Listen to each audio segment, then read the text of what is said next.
Debbie, as a certified health and nutrition coach, what are the biggest misconceptions people have nowadays about living a healthy lifestyle? Okay, so I'm going to base these misconceptions on what my friends, my family, my clients, my students say to me. A lot of people come to me because they want to get healthier and they want to lose weight. And one of the biggest, that's my dog, sorry. One of the biggest misconceptions is that genetically it's not possible because they come from a family, they come from an origin of where everybody is, overweight, and it's just, this is what my genetics are. That's one. I'm here to tell you that that's not true. There's something called epigenetics, and that is the ability to be able to control and take control of your lifestyle, which actually can change the outcome of what you've seen from the past, from your parents, from grandparents, from your aunts and your uncles. You have control over that. Only 10% of disease is genetic. Only 10%. 90% is epigenetics that we have control over. So that's the number one misconception. The other one is got to do, with food and counting calories and fat versus non-fats. And there's so much, like a calorie is a calorie. So if you eat, doesn't matter what you eat, if you eat less calories, you're going to get thin.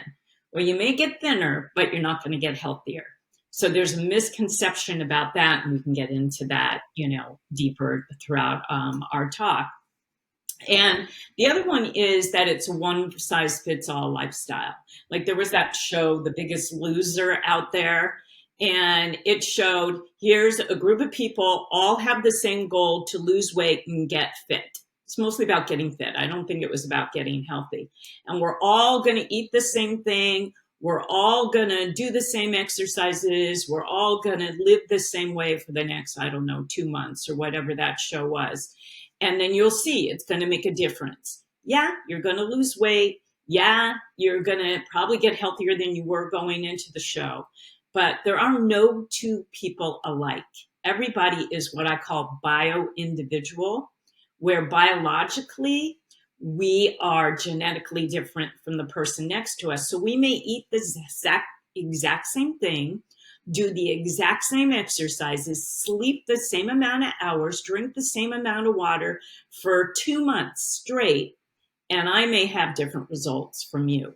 Because the food, the way you metabolize your food, the way your body is able to absorb and benefit from the nutrients and the minerals and the vitamins that you're getting is different than mine.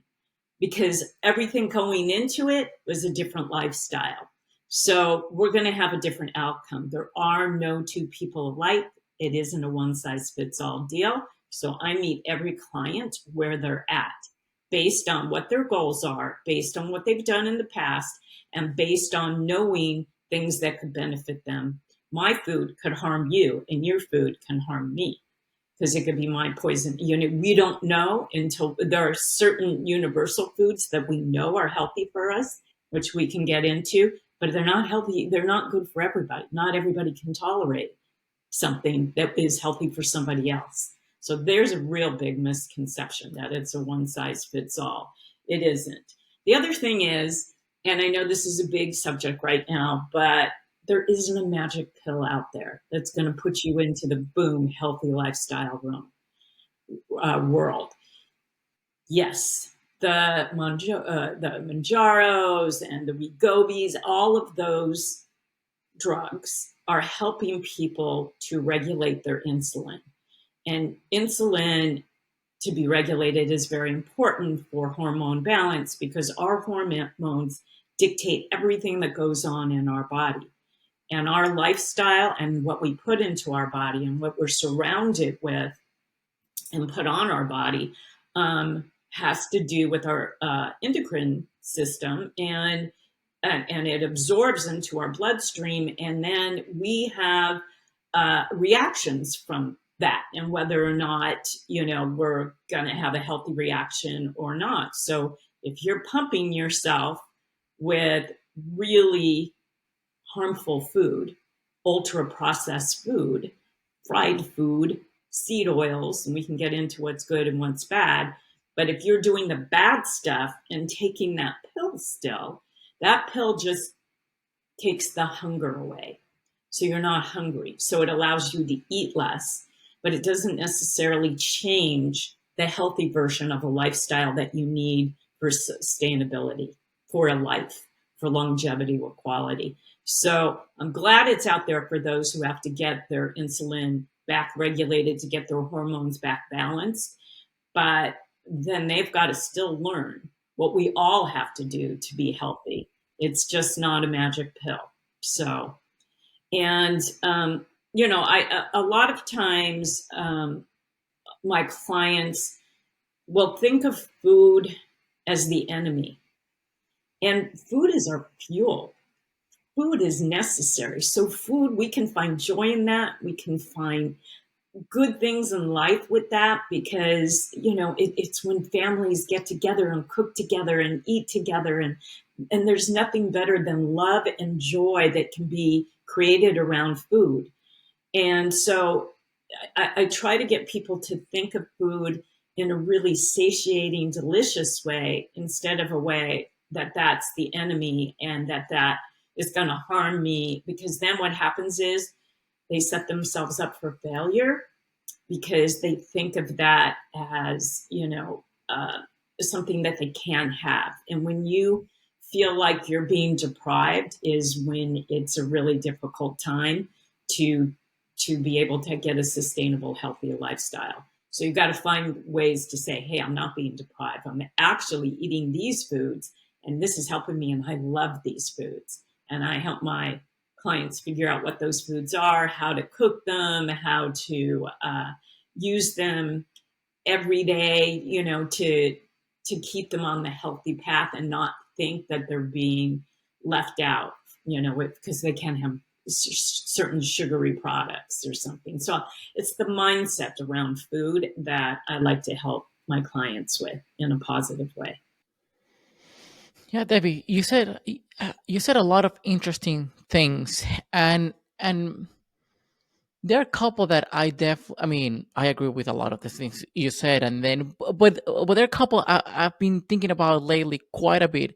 One of them is just as you mentioned, the calorie count, because to me, in my head, is I understand if some people want to do it, and if some people want to be on a deficit, fine.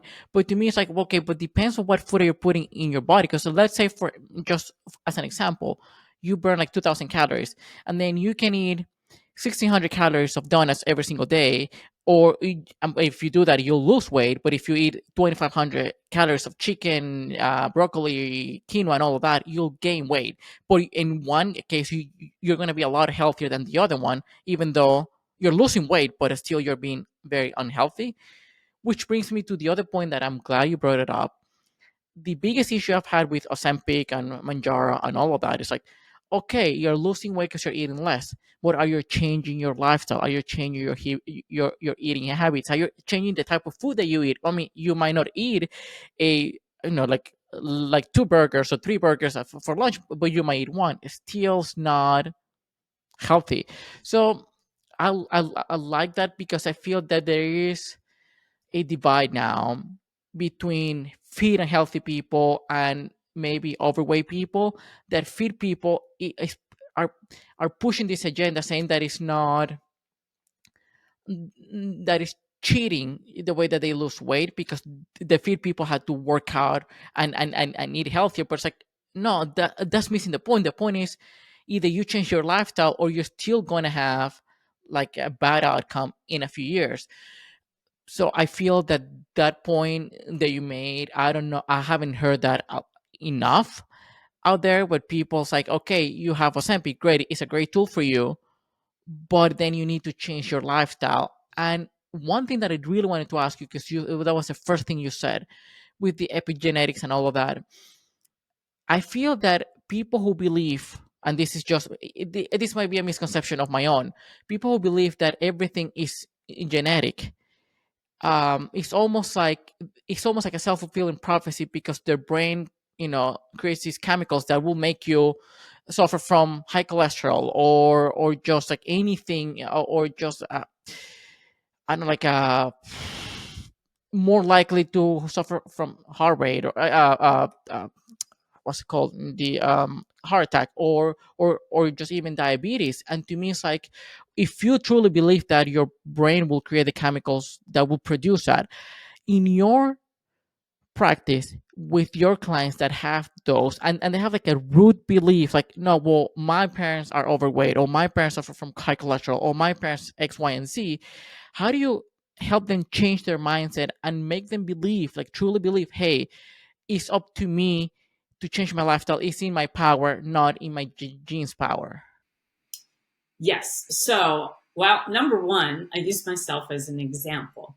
So, I come from a family that got sick very early, overweight.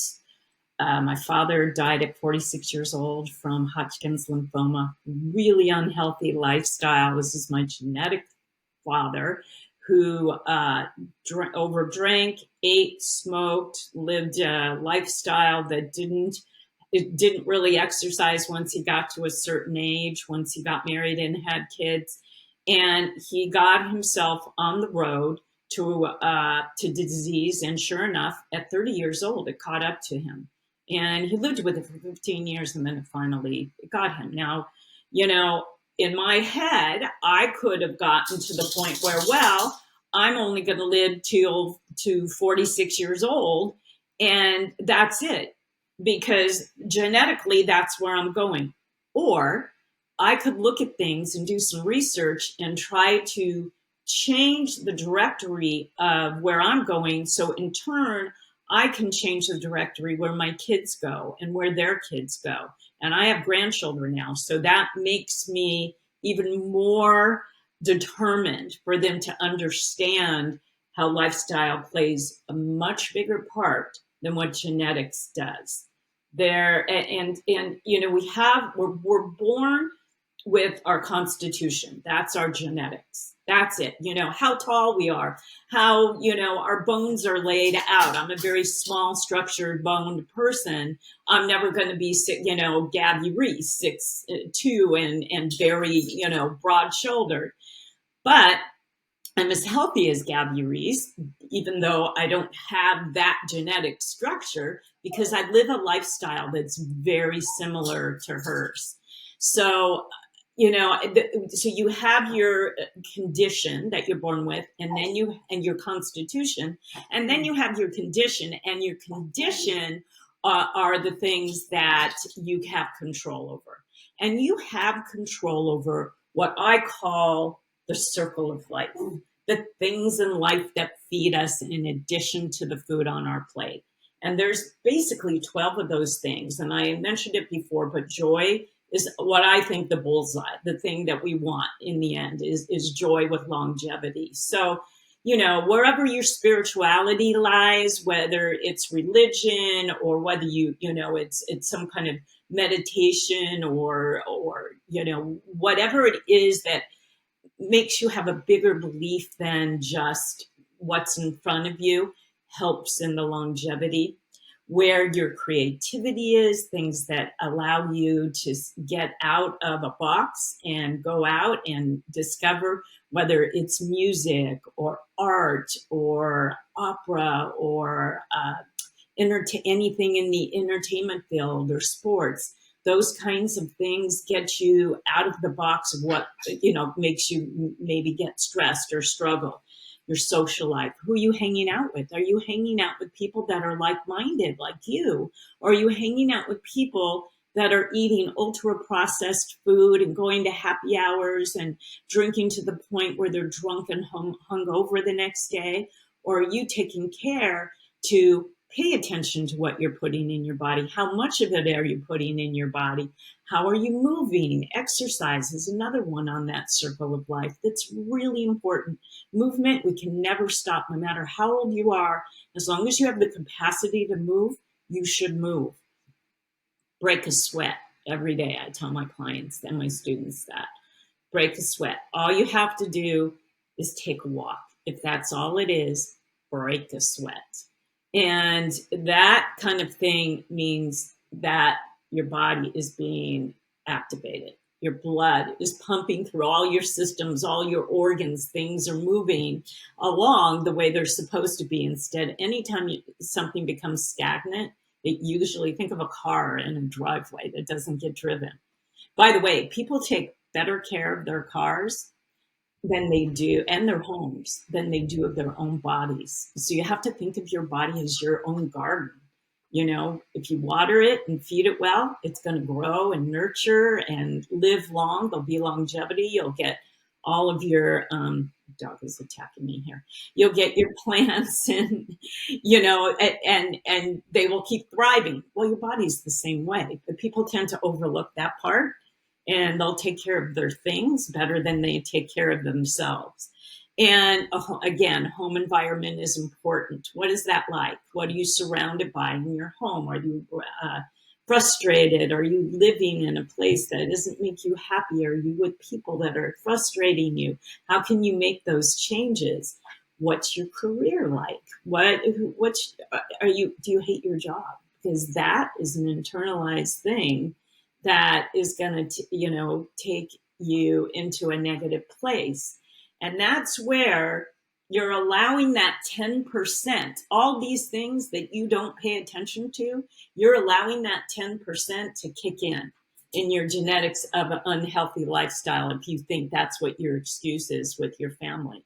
So what I saw in my own life was, by changing the way I ate when I moved out of my house, when I went to college, adding exercise, getting a community of people that surrounded me, that made me happy, working my way to a career and finding a career that was very satisfying and very, lucrative, having a family life and all of my friends and social life around me, joining that group, getting into book clubs and different organizations that got me with like-minded people, using ways to get my creativity going, making sure that my finances were staying in check. All those kinds of things helped me to change the directory. And now I'm approaching 70 years old. My father never made that. And a lot of people in my family has not made that. And I have a sister 2 years older than me who is obese because she never changed the things. So I see it with my clients when they look at me and say, well, I'm short and my family ate like this. And I said, yes, so well, that's what your family did. So what do you think about making some healthier changes so you don't end up and they'll always tell me about the diseases in their family and who's on, who's has to take insulin because they became, diabetic, type 2 diabetes, which is very prevalent in this country. Now, a lot of this is no fault of theirs. One, they see what they're up against, right? And it's very hard to make changes on your own. And two, we're being sold a bill of goods that is really unhealthy for us. There's a lot of money put into marketing ultra processed sugary foods that make us sick. And it's hard to counteract that because you don't see organic healthy food commercials. You don't see the things that I make the suggestions for my clients to slowly but surely make those changes with out there.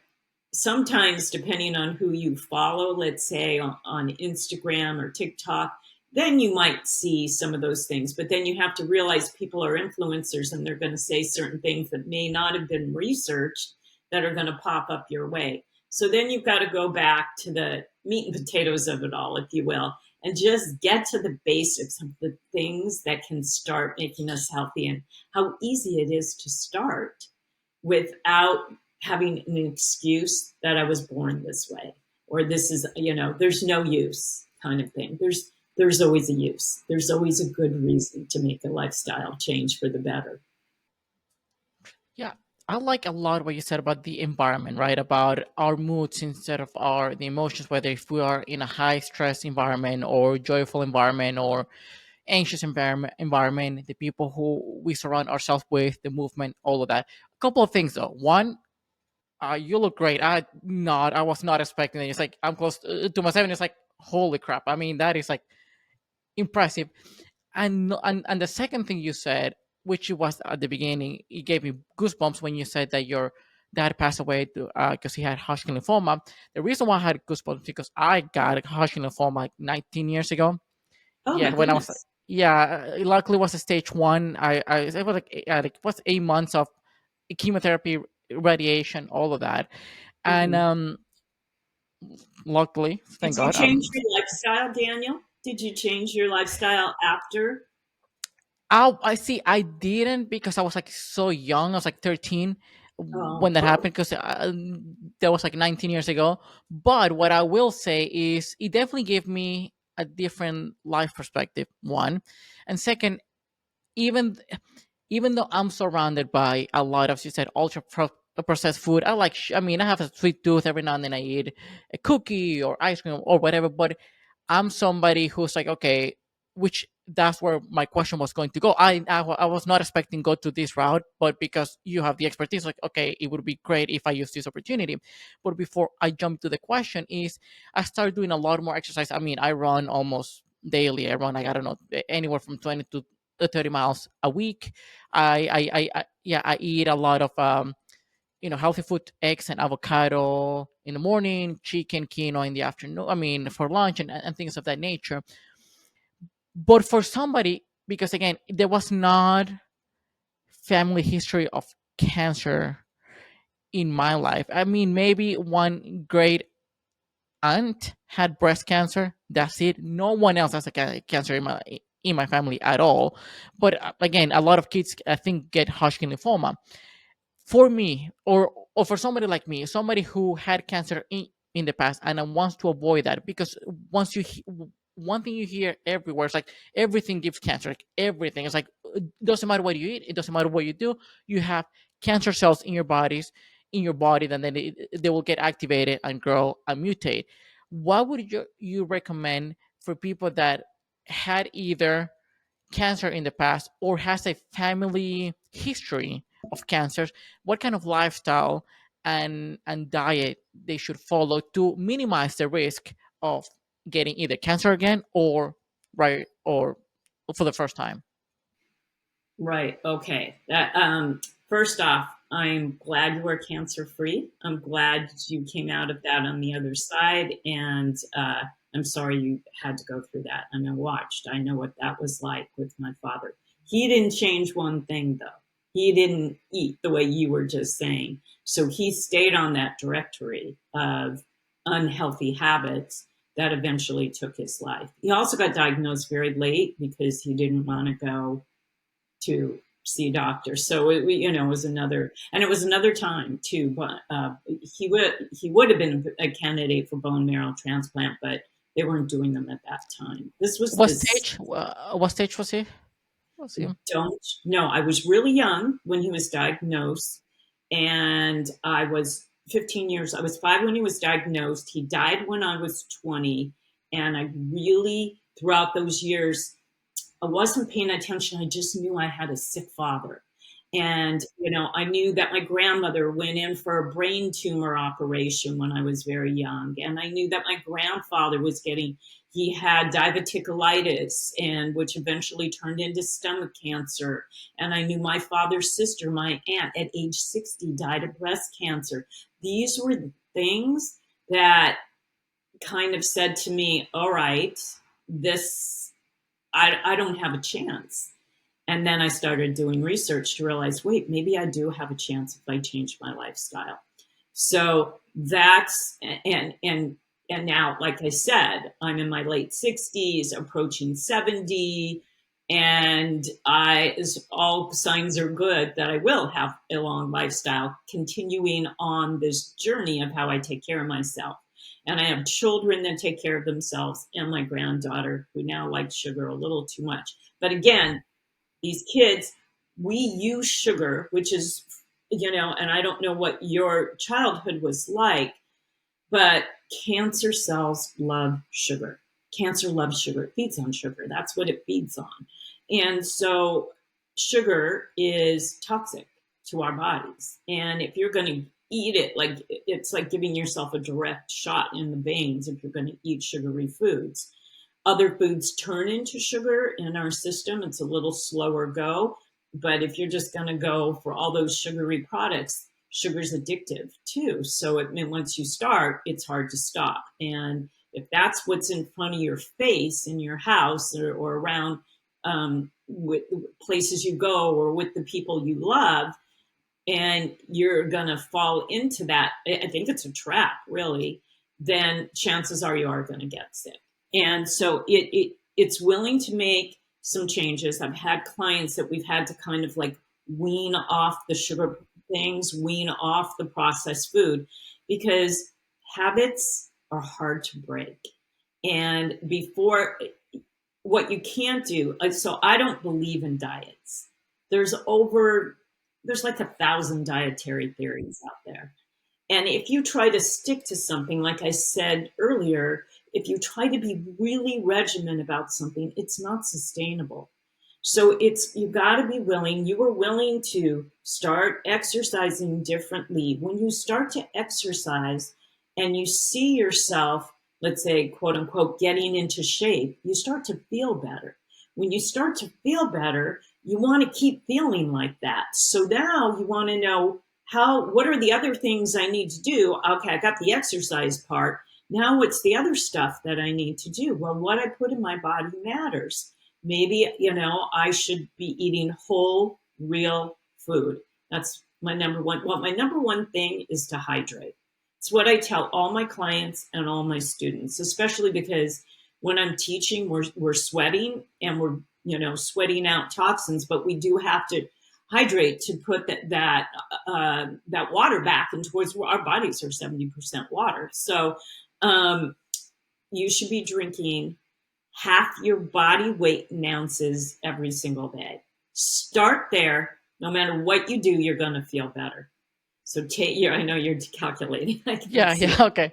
Yeah. So take your body weight, divide it in half, and that's the ounces of water you should be drinking. Okay. Now, if you're running and you're sweating and you burn 600 to 1,000 calories in a run or whatever, you probably need to drink a little bit more than that.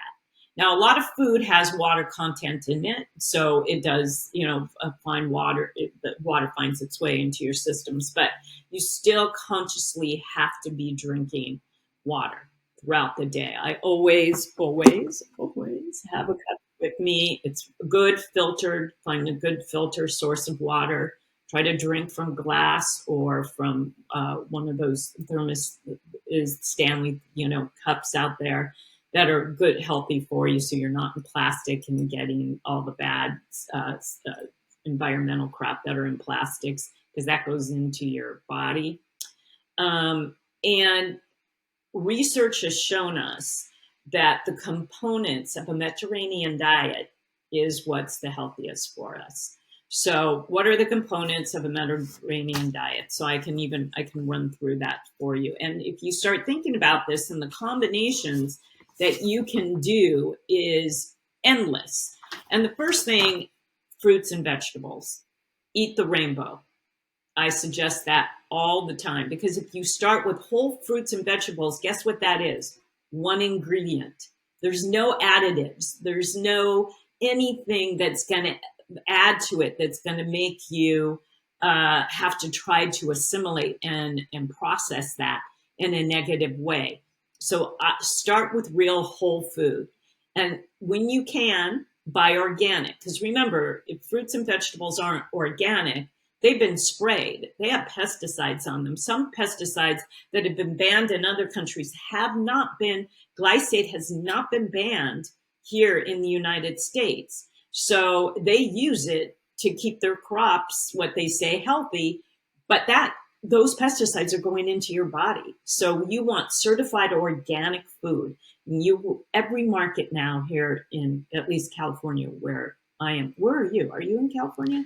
I'm in Texas, Austin. Oh, you're in Texas. Well, they all have organic areas. So markets throughout the country, for the most part, have organic areas. And there's the Clean 15. You can Google that. Those are the things that are, even if they're not organic, aren't as bad for you because they don't absorb all those chemicals into the fruits and the vegetables. And then there's the dirty dozen that do absorb everything, like strawberries, because they're like a sponge because they're so porous and all the chemicals get into them. So you want to make sure strawberries are always organic, and just Google that. So start there. And then take those fruits and vegetables, especially the vegetables. You want those phytochemicals that vegetables give us. The dark leafy greens are so good for us. We're getting phytonutrients that our body craves and needs to be healthy and for longevity. Take those and find creative ways to eat them so you're not just eating a pile of lettuce. Because if your mindset is this is just a pile of lettuce, you're probably not going to keep with that. But there are so many beautiful recipes and so many ways now. When I was younger, it wasn't easy. You had to buy these big books, and they were really about health. They were just about recipes. Now you can get anything online, anywhere, anytime, just by Googling healthy Mediterranean salad, healthy Mediterranean dinner, and it will probably have the healthy fish in there. The source of your fish, wild caught, not, you don't want any additives, any colors, any preservatives into any of your meats or your fish. I would never tell somebody not to eat meat, but I would also tell them to be wary of the source of their meat the same way they're wary of the source of their fruits and vegetables. What's on it? How is it free range? What have they eaten? What have they been shot up with? Are there hormones, steroids, vitamins that are, things to make them fat? That stuff that they're shot with, guess where that goes? Right into you. And this is the stuff that's making us sick.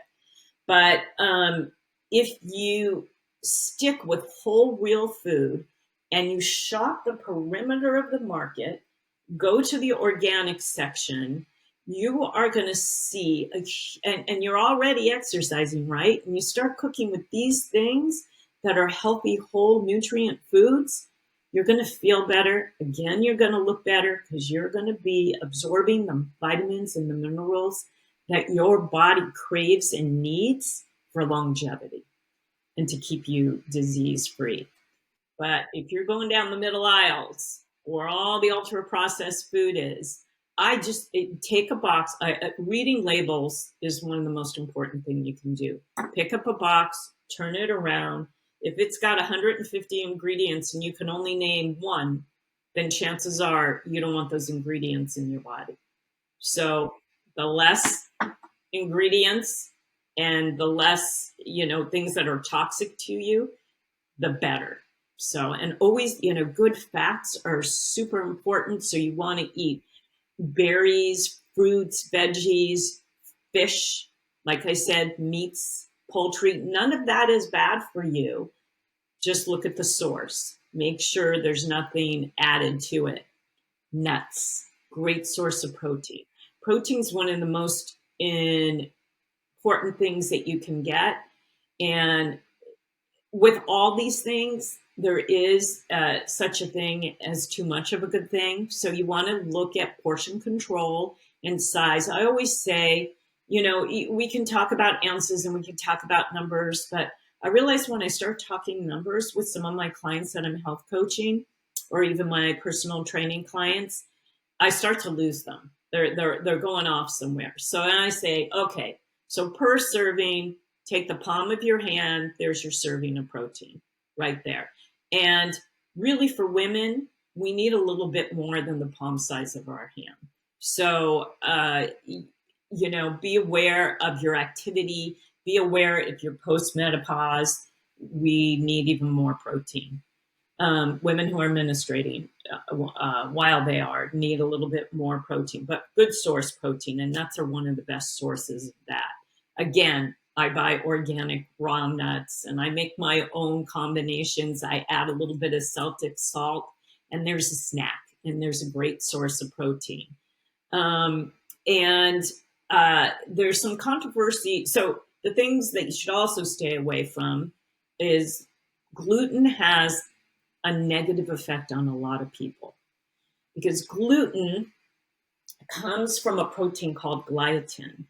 And gliadin comes from the seed of grass. And humans aren't meant to digest grass. We don't have four stomachs like a cow does, right, to digest it. So what happens is, and because things have been so genetically modified, gluten doesn't just come in its clean source. People are having reaction to gluten. And that is also a catalyst for disease. And taking gluten out, not only will you feel better, but you'll look better. In 90% of the time, if you don't feel good, if you just take gluten out of your diet and start eating real whole food, you're already halfway there. Now, telling people to avoid sugar is sort of an oxymoron because it's everywhere and it's really hard to avoid. Like again, when I tell people to read labels, it's important to read them, but even ketchup has sugar in it, even the healthy source of ketchup. So it's hard to kind of go down that road and delineate everything all at once. So just be aware that processed sugary foods are going to make you crave more than that, and you want to keep going, and it's going to kind of off balance if you're trying to eat healthy on the other end. Yeah. I wanted to ask you something because that is a point of concern of a lot of people. So in the last few years, there's been high inflation. Everything is more expensive. Buying groceries and all of that. Those people who would like to have a better, let's call diet, not following a specific diet, but just having better foods, right? Even could they just buy things that are non-organic if that's the only thing that they can afford at this moment and still have like a positive impact in their bodies? Hmm. Yes.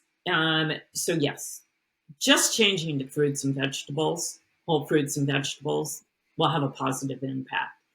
For a more positive, you want to get the chemicals out. And what they can do is they can buy a natural spray wash.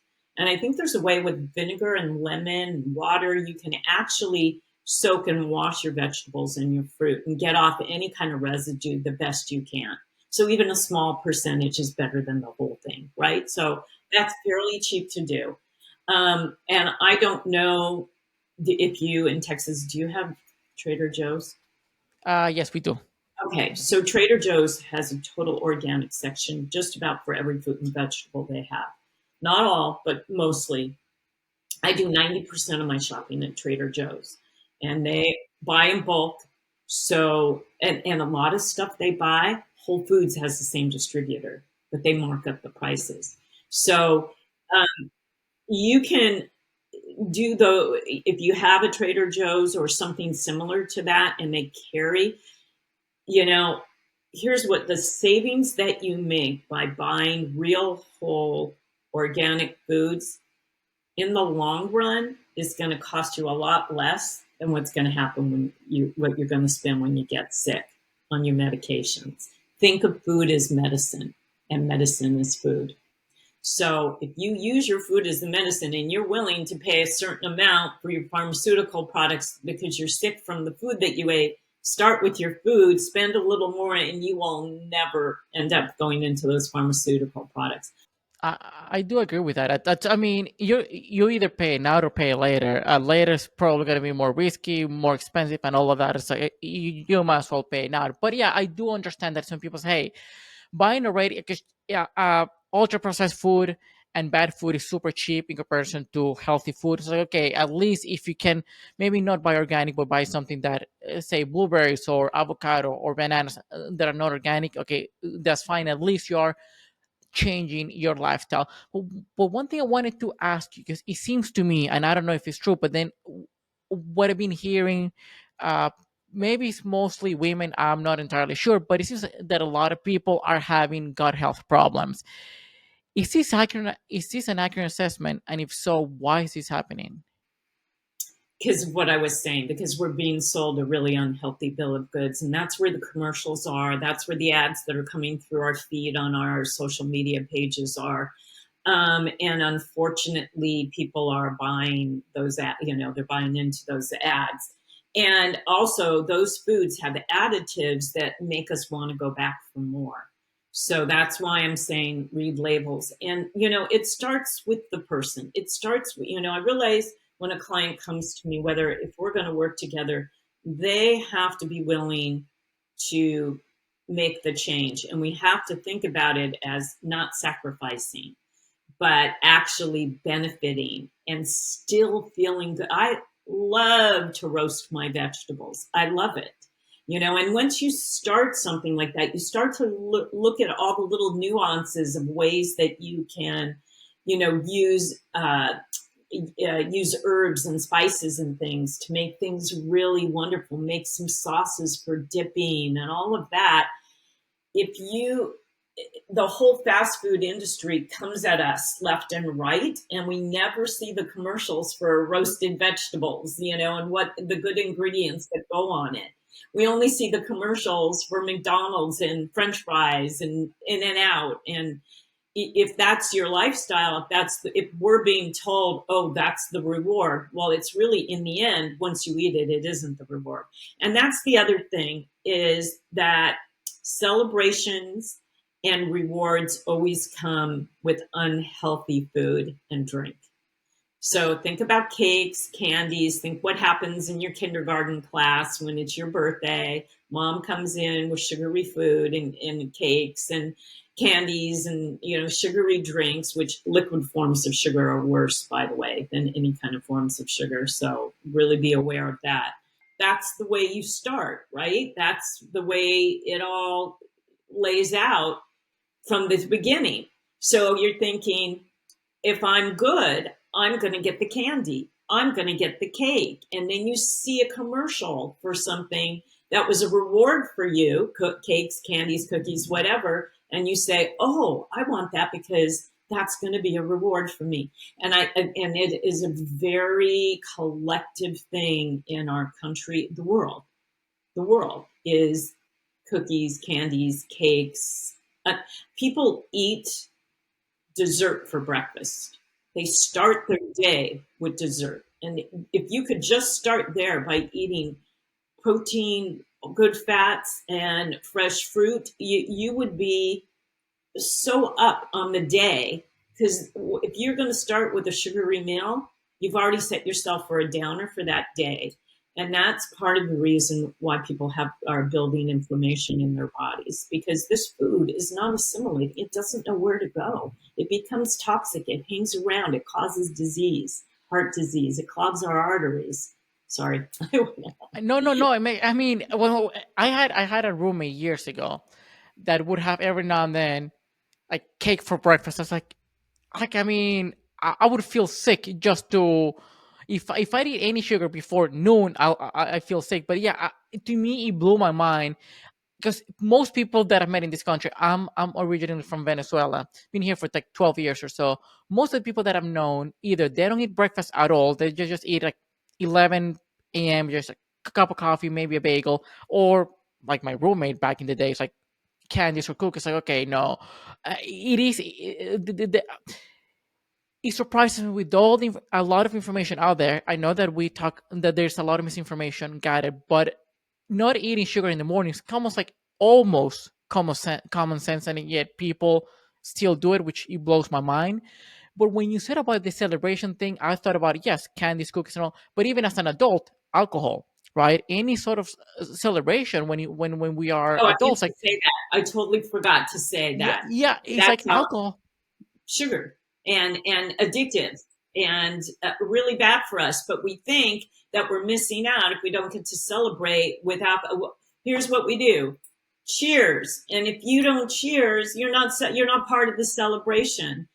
Well, you're doing alcohol is completely toxic. It is poison in our body. There is no benefit to it. Anything you've ever read that there's a benefit, that's not true. New studies have showed it's not true. Alcohol, cancer loves alcohol. So, you're your percentages go way down if you take that out. Why wouldn't you want to go ahead and get sparkling water and put some lemon or lime in it, and there's your cheers, and you're going to feel, your body's going to thank you, and you're going to feel a lot better the next day.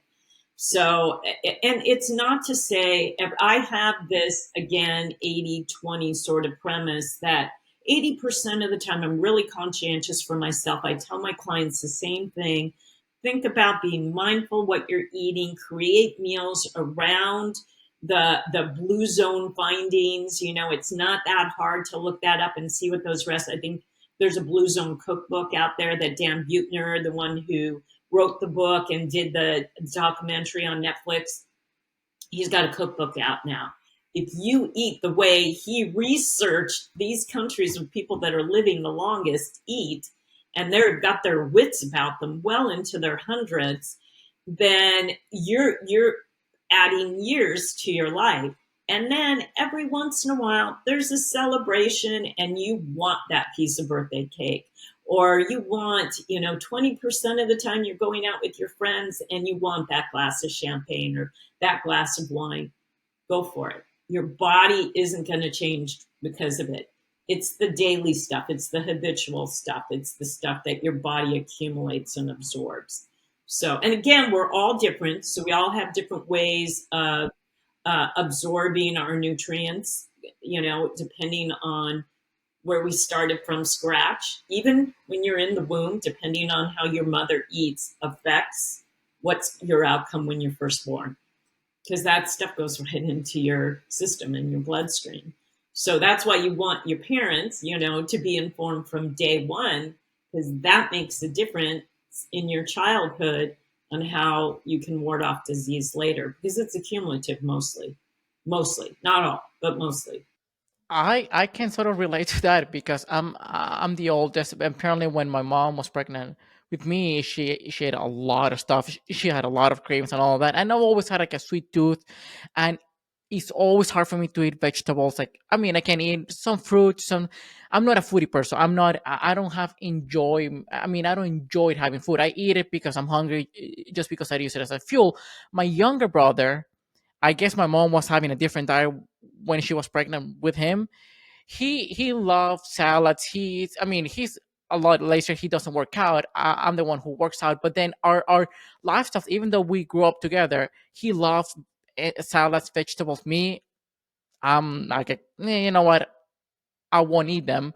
If if I can avoid them, I will. So it's interesting how even how your mom, the way that she was eating during your pregnancy, affects the way that you eat and the type of food that you go for. I guess, even Yeah, though you it's were not always raised like that.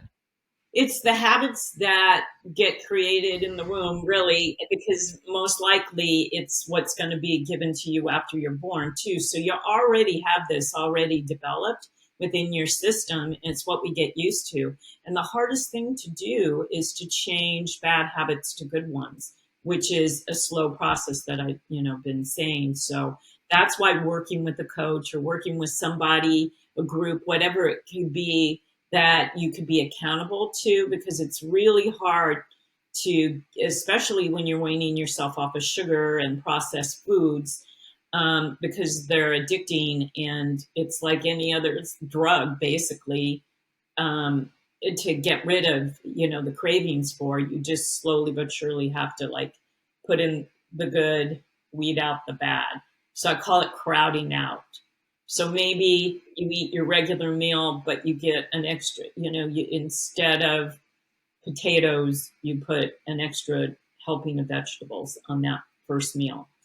And, the next time you're not going to want or crave the potatoes, you're not going to feel like you're missing out. And so it's a slow process to undo what, your childhood may have been, like I did, but I saw the benefits of doing that. And I felt them, and I wanted to not have my kids go down a really unhealthy path. Yeah, I mean, I get it, and it makes sense. And I think that the biggest issue that most people have is just like we don't really have reminders of our own mortality until after 40 or 50 when we start having a health care scares, and then it's like we feel that we're going to be great now. Well, I'm in my early 30s. I can see now how things that I eat now or that I used to consume before, I cannot eat it now because it's just heavy or makes me feel sick or whatever. But then again, I've had like a decent healthy lifestyle. But yes, as you said, yeah, we do want to live longer.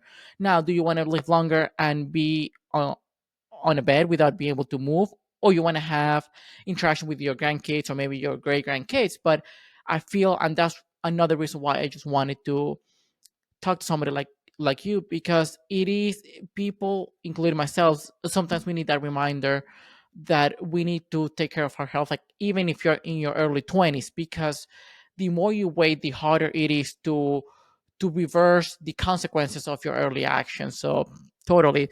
That's true. It's so accumulative. So you have, and people don't realize that, they don't see it, and they give up and they just go with the bill of, the goods that are being sold to them and the lifestyle that's familiar to them. And that's what puts them down a really scary path of disease. And that's where you have to make those changes. You just do. And if you don't, then you shouldn't be surprised. It's like, where did this come from? Well, start moving backwards and you can probably figure it out. Not in all cases. Again, everything's so individual, not in all cases. But, I really hope I helped you with some insight. Uh, Absolutely, Debbie. I mean, it's been a wonderful and very insightful conversation. But as a closing question, what would be the top five foods and supplements that most people should take or consume? Well, supplement wise, again, is an individual thing. It's a real individual thing. And I am not a functional medicine practitioner. And so, but I do, I recommend, like, for instance, we all need vitamin D. We need the sun. If the sun isn't shining, you're going to need extra vitamin D. Women especially need vitamin D. Our bodies don't really create it on their own. So there are sources of vitamin D in some of our foods, but vitamin D is the number one thing that I see that women are lacking, and people in general are lacking. So I do suggest a vitamin D supplement. Just go go get your numbers. If you can, go to a functional medicine doctor or even your own doctor, get your blood work done, see what's low in the vitamin and nutrient sector.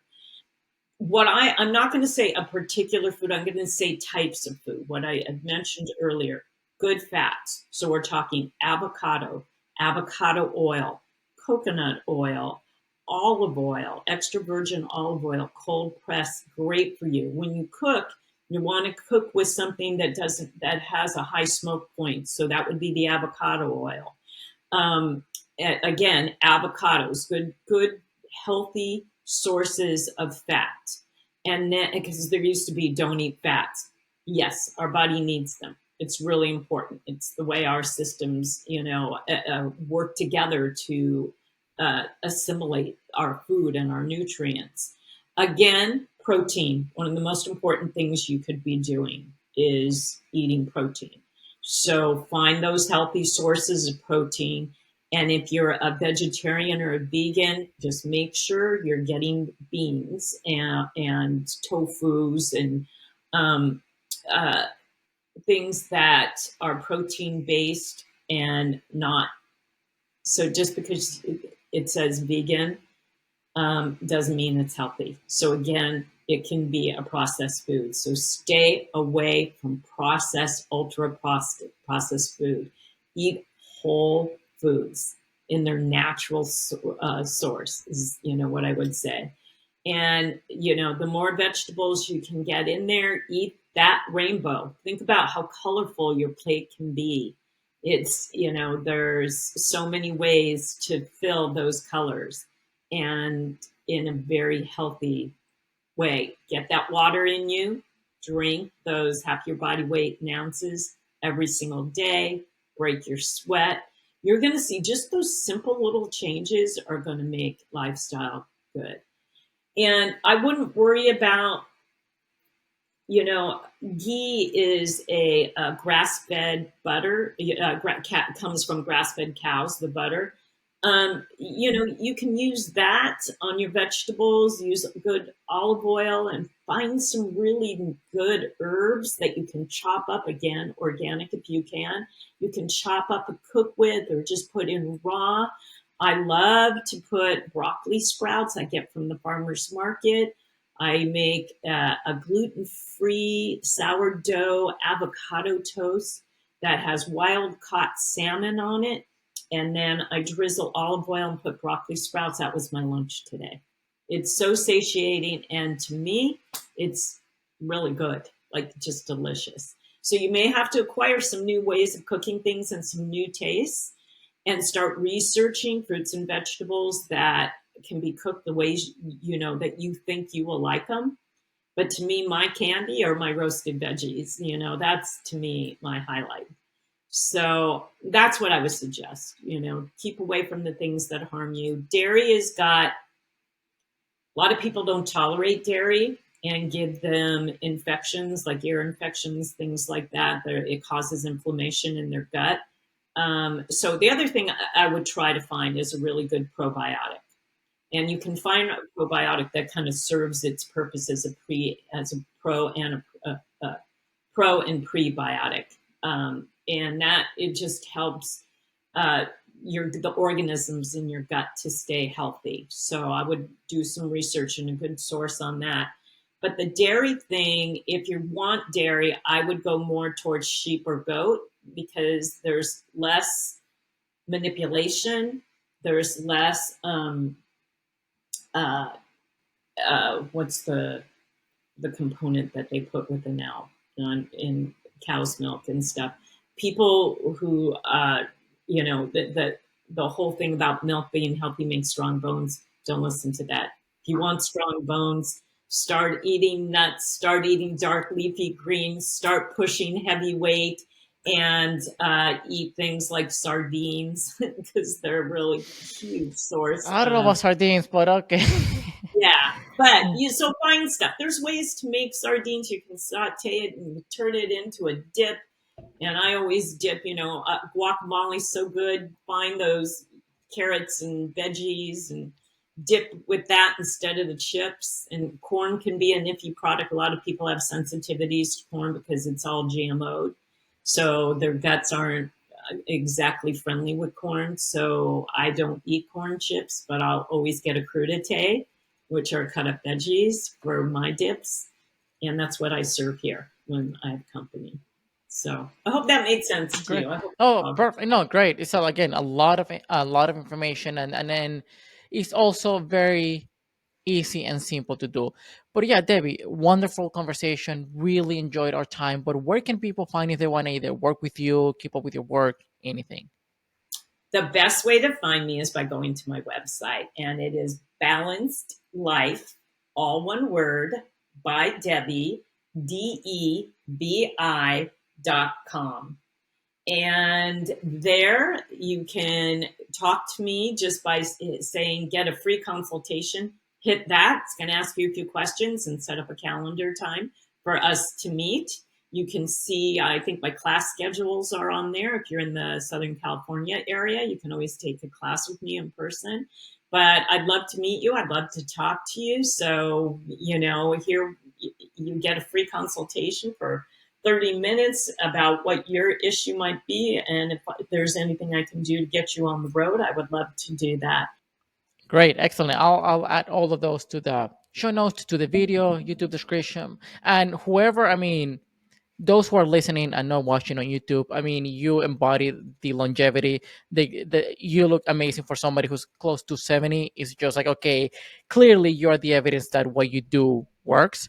So Oh, anyone who feels like they need to find some help, Debbie is the ideal person to help you out there for well, sure. I'd love to. I love what I do. I love helping people reach their goals and, create longevity, quality, and age young, because that's what I'm all about. So if I can help you do it, Awesome. get a hold of me. Awesome. Thank Once you so again, much, Debbie, Daniel. We a appreciate pleasure. it. Honored to be a guest. Thank you so much.